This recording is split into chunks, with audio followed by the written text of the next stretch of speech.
Assalamualaikum warahmatullahi wabarakatuh. Kembali lagi bersama channel Obor Malam. Kali ini saya akan membawakan sebuah cerita yang ditulis oleh akun Piendut dengan judul Diteror Sundel Bolong. Untuk link cerita akan kami cantumkan di deskripsi. Bagi kalian yang ingin baca langsung ceritanya, kalian bisa klik link tersebut. Sekaligus kalian juga bisa support penulisnya. Oke, langsung aja ke ceritanya.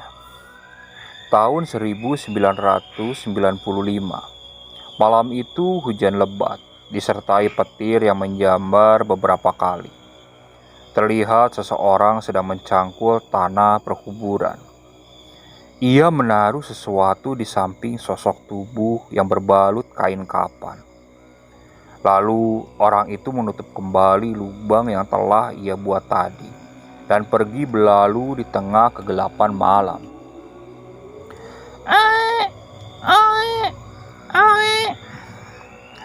Suara bayi yang badannya masih berlumuran darah terdengar sangat keras. Bayi itu seperti mengatakan kepada seluruh dunia bahwa ia telah lahir. Seorang wanita sedang mengatur napasnya yang terengah-engah. Alhamdulillah, bayinya sehat, Bu. Selamat, Ibu mendapatkan anak laki-laki yang sangat tampan, ujar dukun beranak tersebut. Terima kasih, Nyai. Tanpa Anda, bayi ini tidak akan lahir ke dunia, ujar wanita yang baru saja melahirkan bayi tersebut. Terima kasih, Nyai. Iya, sudah tenang dulu ya. Berilah susu dulu pada bayimu ini. Aku akan mengurus ari-arinya, ujar Nyai Suti lalu membawa sebongkah daging beserta usus yang masih berlumuran darah ke dapur. Wanita itu menaruh ari-ari bayi tadi di atas daun pisang. Sebenarnya dia ingin langsung mencucinya, tapi seorang pria dari dalam rumah datang dan memanggilnya. Nyai, istri saya memanggil, ujar seorang pria paruh baya. Iya, bentar ya, sahut Nyai Suti, dan meninggalkan ari-ari itu. Lalu kembali masuk menemui wanita yang baru melahirkan tadi. Nyai, bisakah Anda ikut memberikan nama pada anak laki-laki saya ini? Pinta wanita yang sedang menggendong bayinya tersebut. Baiklah, ku beri nama anak ini Brian Bagaskara, sahut Nyai Suti. Terima kasih, Nyai, itu nama yang sangat bagus, ujar suami istri itu merasa senang. Akhirnya setelah memberi nama, Nyai Suti kembali ke dapur untuk mencuci ari-ari yang ditinggalkan tadi. Namun apa yang dia lihat? Segumpal darah dan usus itu sudah tidak ada di mejanya. Terdengar suara erangan dari pinggir pintu dapur yang berbahan dasar batu bata. Nyai Suti penasaran dan melangkah untuk melihat ke arah suara tersebut. Betapa kagetnya dia melihat sesosok wanita berbaju putih sedang menyantap ari-ari itu dengan lahap. Terdengar suara dari sosok tersebut. Teriak Nyai Suti ketakutan. Nyai Suti segera berlari dan meminta bantuan dari orang-orang sekitar. Para warga langsung datang ke rumah tersebut. Saat para warga masuk ke rumah yang cukup mewah itu, terlihat kedua orang tua bayi tersebut sudah mati di tangan Sundel Bolong. Sosok itu juga sedang menggendong bayi yang baru lahir tadi. Sundel Bolong segera menggigit tubuh bayi itu menggunakan taringnya. Bayi itu menangis karena kesakitan. Hentikan itu, teriak Ustadz Yusuf. Sosok itu berhenti menggigit dan menatap ke pria yang berteriak tadi. Matanya merah padam dengan darah yang mengalir di seluruh mulutnya. Lidahnya terlihat panjang menjuntai. Orang-orang ikut merinding melihat penampakan sosok sundel bolong tersebut. Ustadz Yusuf membacakan doa, sehingga sosok itu kepanasan lalu melemparkan bayi yang ia genggam. Beruntungnya para warga langsung menangkap bayi tersebut, supaya bayi tersebut tidak langsung jatuh ke lantai. Sundel bolong itu merangkak ke atas dinding dan menatap kerumunan orang yang berada di belakang Ustadz Yusuf. Matanya ingin sekali menerkam mereka semua. Namun, pria itu bukan tandingannya. Dia mengerang dan membuat beberapa benda di sekitar ruangan itu berterbangan.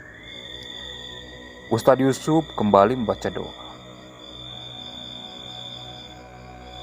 Allahu Akbar, teriakannya membuat suasana kembali diam. Sosok itu akhirnya terbang, melewati atap rumah dan menghilang begitu saja.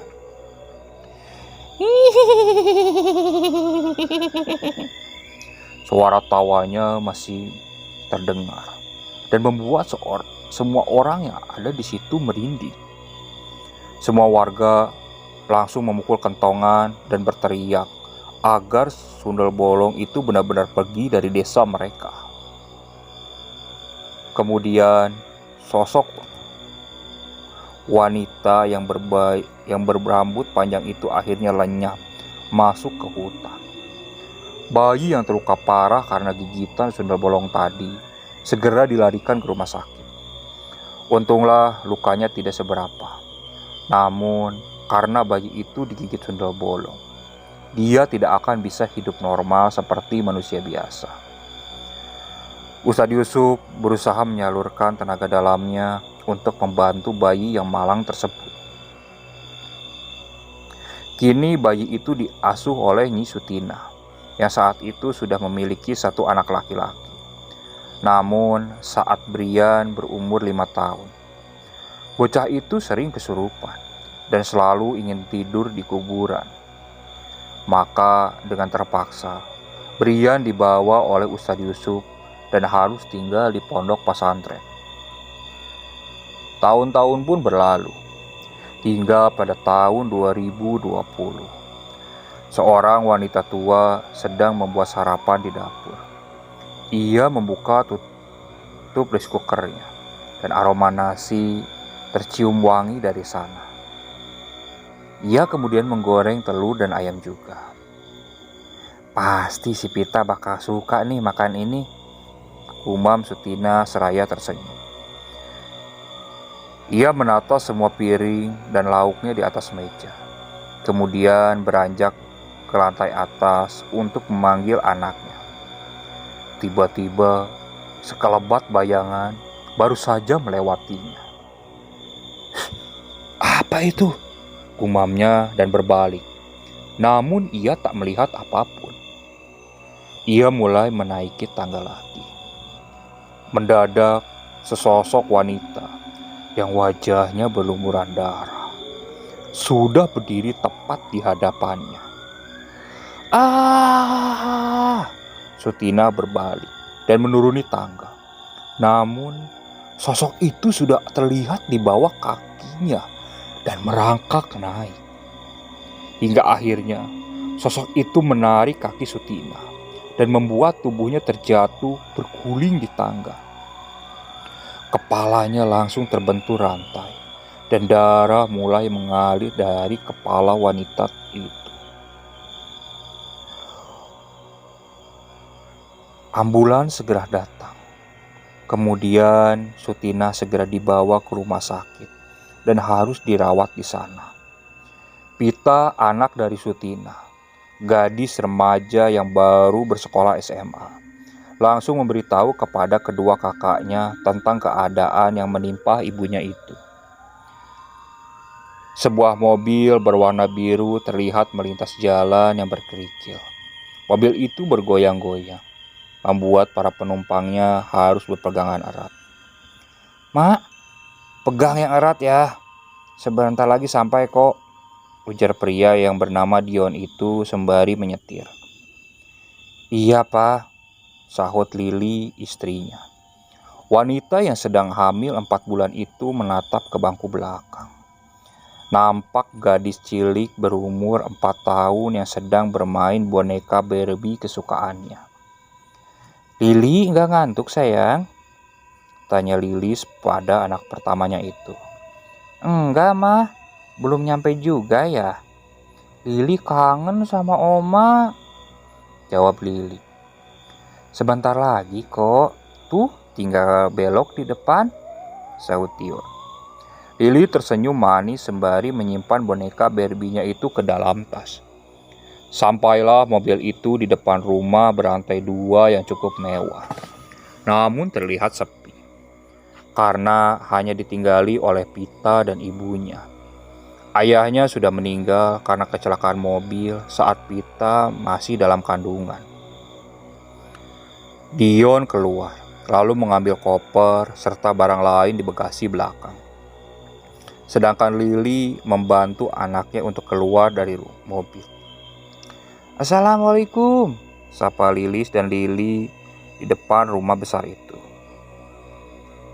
"Waalaikumsalam," sahut Pita sembari berjalan keluar. "Lili," teriaknya, segera memeluk serta mencubit pipi keponakannya itu.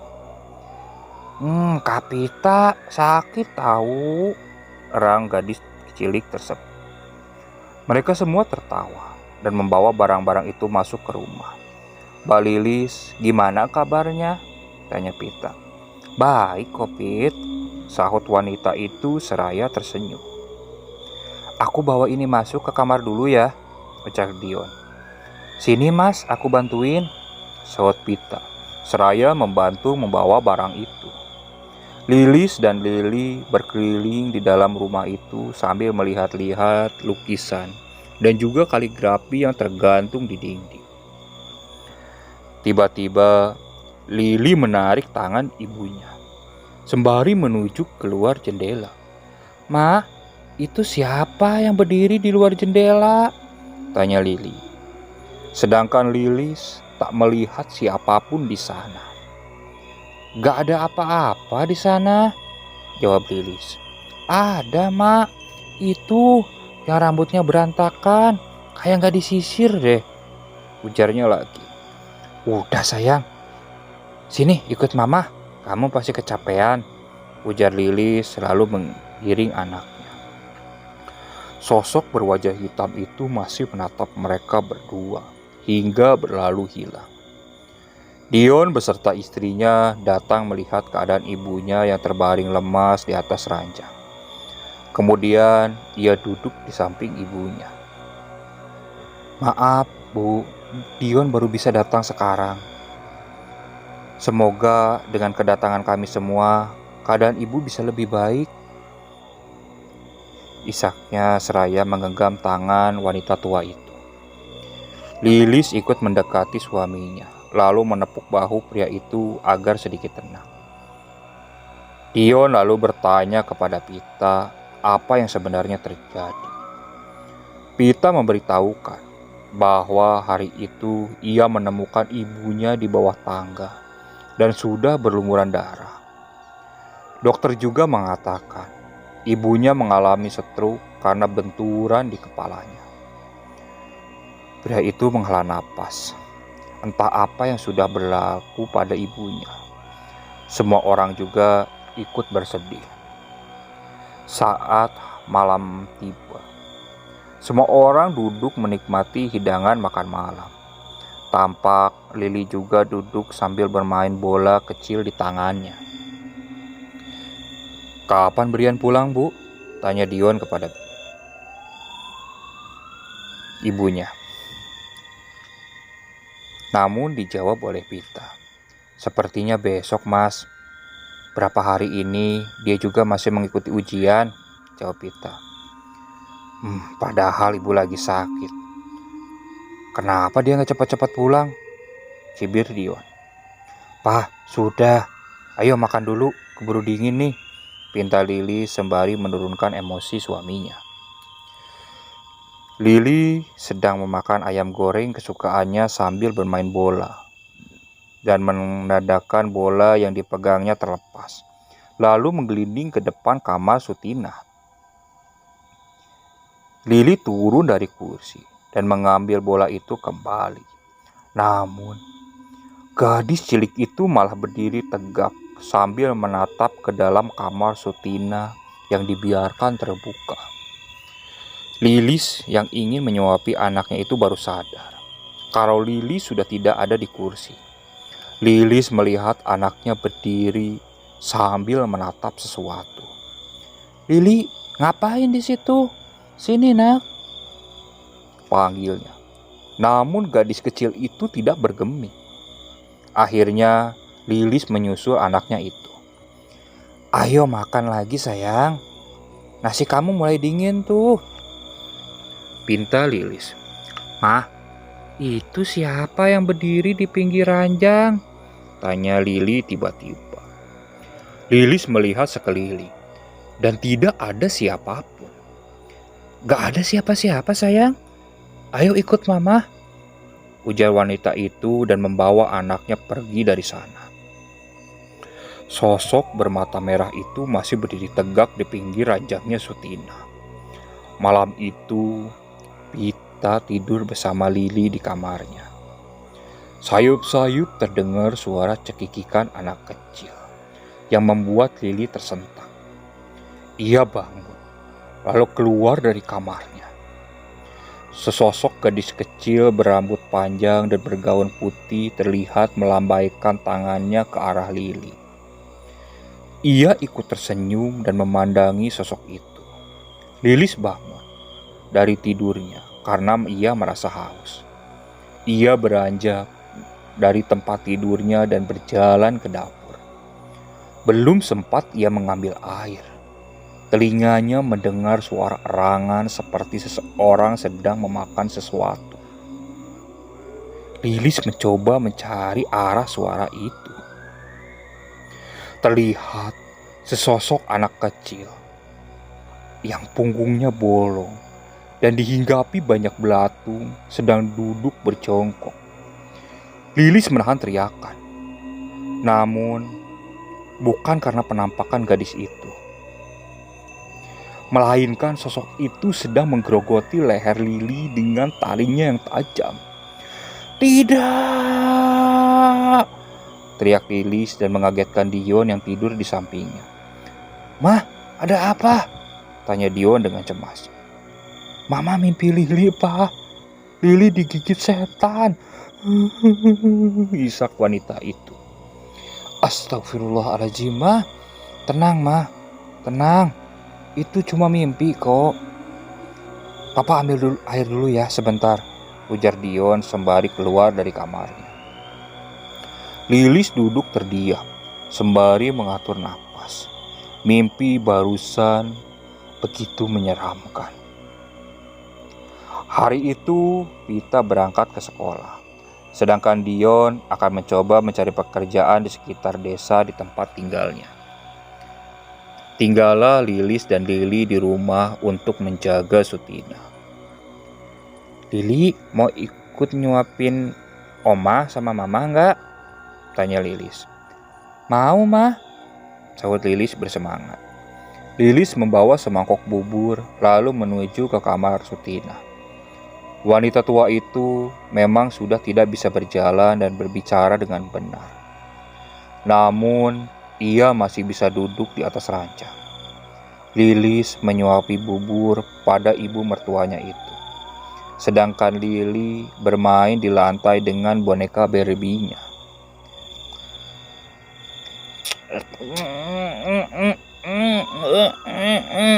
Ucap Sutina sembari menunjuk ke pinggir pintu dengan jarinya.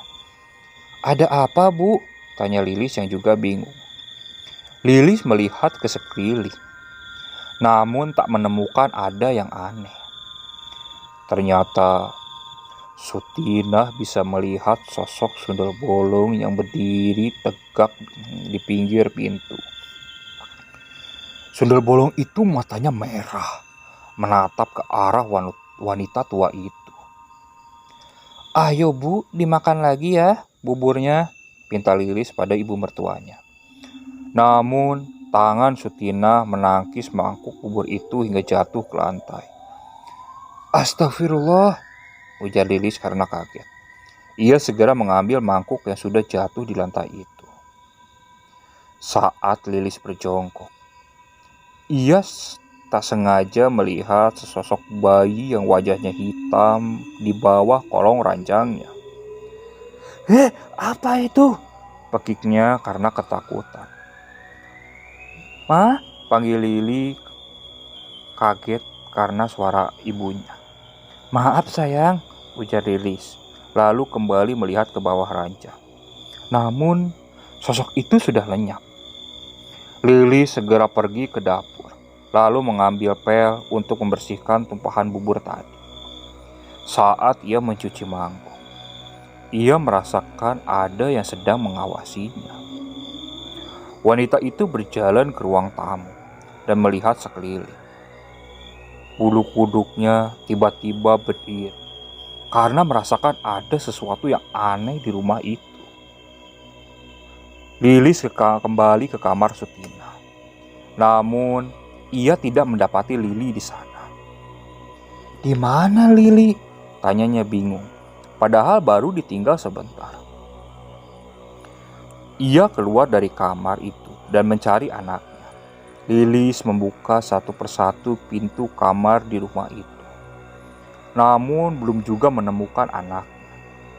Hingga ia mendengar cekikikan suara Lili dari dalam gudang tempat penyimpanan barang. Lili segera membuka pintu gudang tersebut dan melihat anaknya duduk bersila di atas lantai. "Lili, ngapain kamu di sini, Nak?" tanya Lili sembari memeluk anaknya itu. "Aku lagi main sama Mbak Sun, Mak," jawab gadis kecil itu. "Siapa itu, Nak?" tanyanya lagi. "Itu dia, lagi berdiri di situ ngeliatin Mama," ujar Lili dan membuat ibunya tersentak. Lilis melihat tempat itu begitu menyeramkan. Lampu di ruangan itu mulai berkedip-kedip. "Ayo keluar Nak dari sini, ayo," pinta Lilis dan membawa anaknya pergi dari sana. Lili melihat ke sosok wanita yang perutnya bolong. Sosok itu masih berdiri tegak sambil menatapnya hingga keluar ruangan tersebut. "Lili, bisakah kamu gak jauh-jauh dari Mama ya?" pinta Lilis padanya. "Iya, Ma," sahut Lili mengangguk. Di sebuah pondok pesantren berlantai 3, terlihat beberapa pria sedang melantunkan ayat-ayat suci Al-Quran di sebuah ruangan. Alunan suara yang merdu itu nampak membuat siapapun yang mendengarnya terlena. Salah satunya pria yang duduk di depan altar tanpa menikmati bacaan ayat-ayat itu. Setelah acara itu selesai, semua orang nampak bersalaman satu sama lain dan juga berpamitan kepada Ustadz Yusuf untuk meninggalkan ruangan itu. Tersisa seorang pria yang berusia 25 tahun sedang merapihkan beberapa Al-Quran, lalu mengembalikannya ke tempat semula. "Brian," panggil Ustadz Yusuf. "Iya Pak Ustadz," sahutnya. "Selamat atas kelulusanmu. Kini kamu bisa pulang ke rumah dan menemui keluargamu," ujar Ustadz Yusuf. "Terima kasih Pak Ustadz atas bimbingannya selama ini," sahut pria. "Ingat pesan yang pernah kusampaikan. Kekuatan yang kamu miliki adalah anugerah dari Yang Maha Kuasa. Janganlah kau gunakan untuk hal-hal yang tidak baik, karena kekuatan itu bisa melukai dirimu sendiri," pinta Ustadz Yusuf kepadanya. "Saya mengerti Pak Ustadz. Saya akan selalu mengingat pesan Anda," sahutnya seraya tersenyum. "Sampaikan salamku pada ibumu. Semoga beliau cepat sembuh ya," ujar Ustadz Yusuf. "Terima kasih Pak Ustadz. Mari," sahut Brian berpamitan. Brian sedang mempaki barang-barangnya ke dalam tas. Ia belum pernah meninggalkan pondok pesantren itu sejak kecil. Biasanya Pita dan ibunya yang menjenguk Brian sembari membawa beberapa makanan. Namun setelah Sutina jatuh sakit, mereka berdua tak pernah datang lagi. Kini setelah Brian lulus dan habis Qur'annya dari pesantren itu, ia kembali ke rumahnya sendiri. Brian menatap gedung pesantren yang sudah ia tinggali selama 20 tahun itu. Rasanya begitu berat meninggalkan tempat itu. Namun, ia harus kembali dan menjadi seorang anak yang berbakti. Brian naik angkutan umum untuk menuju ke desa tempat ia tinggal. Di tengah perjalanan, angkutan umum itu berhenti untuk menurunkan penumpang. Kemudian penumpang lain akan naik untuk mengisi bangku yang kosong. Seorang wanita muda tidak tahu bahwa bangku di angkutan itu sudah terisi semua. "Maaf mbak, sudah penuh bangkunya. Ikut angkutan lain aja ya," pinta supir angkutan itu. "Tapi pak, saya harus segera sampai di rumah. Ada hal yang mendesak," pinta wanita itu tetap memaksa. "Maaf mbak, tolong turun ya. Jangan menghambat lalu lintas di sini," pinta supir itu lagi. Wanita muda itu tampak sangat sedih. Wajahnya lesu, lantaran harus menunggu mobil angkot yang entah kapan datangnya. Brian akhirnya tak tega, lalu turun, kemudian menghampiri wanita itu. "Mbak, masuk saja. Saya lupa kalau rumah saya di sekitar sini," ujar Brian beralasan. "Terima kasih mas. Maaf karena sudah ngerepotin," sahut wanita itu dengan senyum di bibirnya. Wajah wanita itu mulai berseri kembali dan menunjukkan lesung pipinya. Brian terus menatapnya hingga mobil angkot itu berlalu pergi. "Cantiknya bidadari," gumam pria itu sambil menghela napas kemudian tersenyum. "Aduh, ini di mana?" Gerutunya melihat sekeliling karena dia tak mengenal tempat itu. Wanita bernama Dinda itu duduk di tempat Brian tadi. Ia melihat pria itu dari kejauhan sembari tersenyum. Di tempat lain, Lilis dan Pita sedang menghidangkan beberapa piring berisi lauk di atas meja. Sedangkan Dion dan Lili sedari tadi sudah duduk menunggu di meja makan. "Kenapa Brian belum datang juga? Bukannya dari pagi dia sudah keluar dari pesantren ya?" gerutu Dion. "Iya mas, tadi sempat telepon, katanya macet. Mungkin sebentar lagi juga datang," jawab Pita. "Assalamualaikum," suara Brian memberikan salam di depan rumah. "Waalaikumsalam," sahut mereka semua. Baru saja pria itu ingin melangkahkan kaki. Tiba-tiba, angin dingin mulai menerpa tubuhnya. Seakan ada sesuatu yang sudah menyambut Brian untuk datang. "Kok malah bengong? Ayo masuk, kita sudah nunggu dari tadi nih," pergi Dion dan mengagetkan lamunan pria itu. "Iya mas, aku ganti baju dulu bentar," sahut Brian lalu segera masuk ke kamarnya. Saat melewati kamar ibunya, ia seperti melihat sesosok wanita berdiri tegak di samping jendela. Kemudian ia berbalik dan melihat lagi. Namun, sosok itu sudah lenyap. "Siapa itu tadi?" gumamnya sembari melangkah masuk ke dalam kamar. Brian melepaskan kemejanya. Terlihat luka bekas gigitan di punggung pria itu. Ia berkaca, sembari mengingat masa lalu. Ustadz Yusuf sudah memberitahu bahwa luka yang ia dapat itu dari gigitan sundal bolong saat Brian masih kecil. Ia sering jadi incaran makhluk halus lantaran tanda gigitan yang melekat di punggungnya itu. Namun sekarang ia sudah dewasa dan sudah bisa melawan makhluk-makhluk itu. Ustadz Yusuf sudah mengajarkan beberapa doa penangkal setan dan bagaimana cara mengusir mereka. Kini Brian tidak perlu takut lagi jika harus berhadapan dengan mereka. Ustadz Yusuf pun berkata bahwa kedua orang tuanya mati di tangan sundal bolong tanpa ia tahu penyebabnya. Kalau bukan aku yang mendatangimu, pasti kamulah yang akan datang, gumam pria itu di depan cermin. Mas Lan, lama banget sih. Aku udah lapar tahu. Terikat Pita dan membuyarkan lamunannya. Iya, ini turun, saut Brian dan bergegas turun menemui mereka semua. Sampainya di meja makan, mereka saling bertegur sapa. Ini Lili yang dulu masih bayi ya? Kok sekarang udah gede banget, imut lagi. Pipinya kayak bakpao. Celetuk Brian sembari mencubit pipi Lili. Aduh, Kalan sakit tahu, berhenti gadis kecil itu. Ih, ngambek. Kekalan punya ini loh, rayunya sembari mengeluarkan sekaleng coklat dari balik badannya. Ah, mau coklat, rengek Lili. Cium dulu dong, pinta Brian sembari menyodorkan pipinya. Kemudian Lili mengecup pipi pria itu. Anak pinter. Ini buat Lili ya, ujar Brian. Makasih Kalan, saut gadis cilik itu seraya gembira. Dasar tukang rayu, celetuk Pita.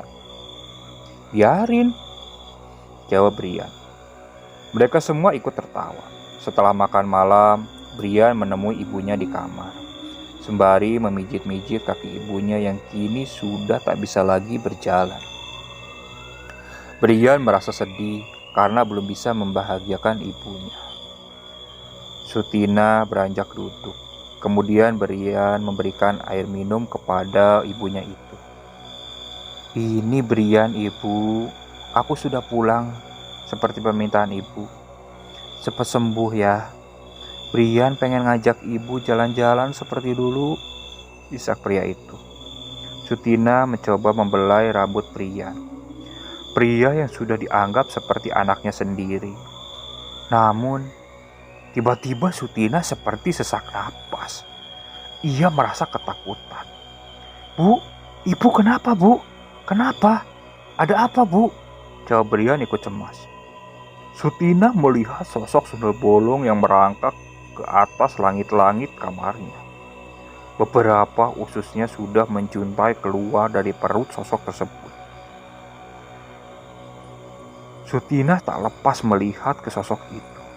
Brian berbalik dan melihat ke atap kamar. Namun, ia tak melihat apa-apa. Bu, ibu, teriak Brian. Dion dan Lilis ikut datang ke kamar karena mendengar teriakan Brian. Ada apa ini? Tanya Dion yang terkejut melihat ibunya seperti kesusahan napas. Aku gak tahu mas. Tiba-tiba aja ibu seperti ini, bantah Brian. Lilis segera mengambil obat penenang yang diberikan dokter dari rumah sakit. Kemudian menyuntikkan ke badan Sutina. Itu adalah obat agar keadaan Sutina sedikit tenang. Setelah diberi obat itu, ia merasa mengantuk dan kembali berbaring. Biarkan ibu istirahat, ayo keluar dari sini, pinta Lilis kepada kedua pria itu. Mereka akhirnya keluar dari kamar ibunya. Brian masih merasa heran dan menatap sekeliling. Namun ia tak bisa merasakan apapun. Brian dan Dion sedang duduk di sofa sambil berbincang-bincang. Lilis datang membawakan minuman dan cemilan untuk kedua pria itu. Apa kamu masih ngebuat kaligrafi? Tanya Dion mengawali pembicaraan. Iya masih mas, saut pria. Terus kamu mau tetap di sini? Tanya Dion sembari menyeruput teh buatan istrinya. Iya, kalau tidak keberatan mas, saut Brian lirih. Karena tahu Dion tidak pernah suka padanya sejak awal. Kuharap tak akan ada masalah saat kamu tinggal di sini, ujarnya ketus. Pak, kita semua ini keluarga. Lagi pula ibu sedang sakit sekarang. Bisa nggak kalian nggak berpanjang masalah ini? Pinta Lilis menenahi perdebatan mereka. Dion akhirnya diam tak berbicara lagi.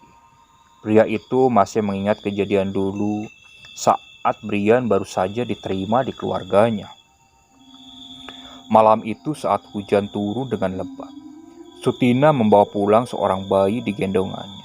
Entah kenapa bayi itu tak mau berhenti menangis, walaupun sudah diberi susu dan diganti popoknya. Bayi itu tetap menangis dengan keras. Hingga Dion yang saat itu sedang belajar tak bisa berkonsentrasi. Dion sering marah-marah pada ibunya karena bayi itu begitu berisik. Namun, Sutina selalu berkata bahwa bayi ini sedang sakit. Saat menginjak umur 2 tahun, Brian sudah bisa berjalan. Namun ia sering tertawa sendiri dan juga sering menangis atau menjerit-jerit tanpa alasan yang jelas. Hingga Dion merasa risih dan geram karena Brian selalu mendapat perhatian lebih dari kedua orang tuanya. Kemudian, saat Sutina berbadan 2, ia merasa repot kalau harus mengurus Brian juga. Maka ia minta tolong kepada Dion untuk sering mengajaknya bermain adiknya itu. Mau tak mau, Dion harus melakukannya karena itu adalah permintaan dari ibunya. Hari itu Dion disuruh ke warung membelikan gula oleh ibunya. Ia mengajak Brian pergi ke sana saat melewati tanah perkuburan di samping toko itu. Brian tiba-tiba menarik tangan Dion untuk masuk ke sana. "Ngapain ke situ? Aku mau pulang," bentak Dion. "Itu Ocong, Ocong," teriaknya riang gembira seperti bertemu dengan kawannya saja. Namun, Dion tak melihat apapun di sana. Malah buduk-buduknya berdiri melihat batu-batu nisan yang berjajar di sekelilingnya. "Udah, ayo pulang," ucap Dion seraya menarik tangan Brian untuk keluar dari tanah perkuburan itu. Namun, belum sempat ia berjalan, kakinya seperti dipegang oleh sesuatu. Dion melirik ke arah kakinya. Terlihat tangan hitam berlumuran darah dengan kuku yang panjang. Sudah melilit di pergelangan tangannya. "Ah!" teriak anak laki-laki itu seraya mengibas-ngibaskan kakinya. Setelah keluar dari tanah perkuburan itu, Brian malah menertawakan kakaknya. "Kok kamu malah tertawa? Bukannya prihatin?" cibir Dion. "Mas penakut ye," ejeknya pada Dion sembari anak laki-laki itu bersungut-sungut. Mereka akhirnya segera pulang. Namun Dion tak mengatakan apapun kepada ibunya dan hanya mengunci diri di kamar. Sejak kehadiran Brian di rumah itu, keadaan menjadi berbeda.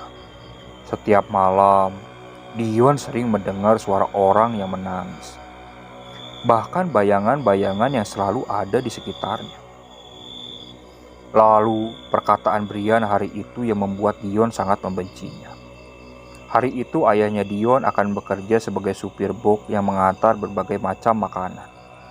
Saat pria itu berpamitan kepada Sutina, Brian mengatakan sesuatu. "Ayah, semoga kita bisa bertemu lagi di surga," ucap Brian tiba-tiba. "Brian, bicara apa kamu? Kebanyakan nonton film ya? Ayah pergi dulu. Sampai ketemu nanti malam," sahut pria itu. "Hati-hati di jalan ya," ucap Brian. "Hati-hati di jalan, Pak," ucap Sutina. Pria itu tersenyum lalu masuk ke mobil box yang terparkir di depan rumahnya. Dion dan yang lainnya hanya menatap dari kejauhan. Kemudian, saat malam hari, Sutina mendapatkan kabar kalau suaminya mengalami kecelakaan dan langsung meninggal saat itu juga. Sutina menangis sejadi-jadinya. Ia tak menyangka bahwa suaminya akan pergi dengan keadaan seperti itu. Dion pun ikut menangis meratapi kepergian ayahnya. Sedangkan Brian hanya diam tak menangis sedikit pun. Seolah ia sudah tahu kalau pria itu akan meninggal hari itu juga. "Pa, udah malam, Mama tidur dulu ya," ujar Lilis dan membuat pria itu tersenyak dari lamunannya. "Ya udah, Papa juga mau tidur," sahut Dion dan pergi berlalu begitu saja. "Brian, cepat tidur, udah malam," pinta Lilis kepadanya. "Iya, Mbak." Di dalam kamar, Lilis melihat suaminya masih terjaga. "Pak, kenapa belum tidur?" tanya Lilis. "Entahlah, Mah. Mata ini kayak tak mau terpejam," sahut Dion. "Sebenarnya Papa sangat membenci Brian. Bukankah dia adik Papa juga kan?" "Mama belum mengenal dia dengan baik. Kuharap semua kejadian di masa lalu tak akan terjadi di masa sekarang," harap pria itu. "Walaupun Mama tidak tahu apa masalahnya, namun Mama bisa melihat bahwa Brian itu pria yang baik, Pak," ujarnya lagi. "Ya udah, Mah, kita tidur ya. Besok Papa harus kerja di tempat yang baru." Terlihat Brian sedang membersihkan gudang dan merapikan tempat tersebut. Ia ingin mengubah tempat itu menjadi ruangan melukis. Ia menyiapkan palet dan beberapa kuas yang sudah dibawa dari pesantren saat itu. Pria itu memang pintar dalam hal melukis kaligrafi. Sudah ada beberapa karya yang dijual belikan di luar sana.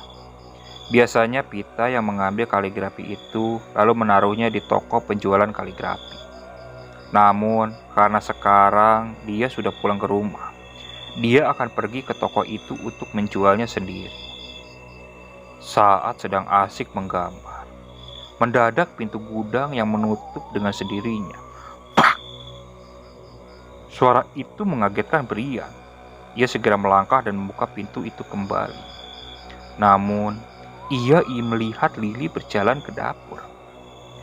"Lily, ngapain kamu di situ?" teriaknya pada gadis kecil itu.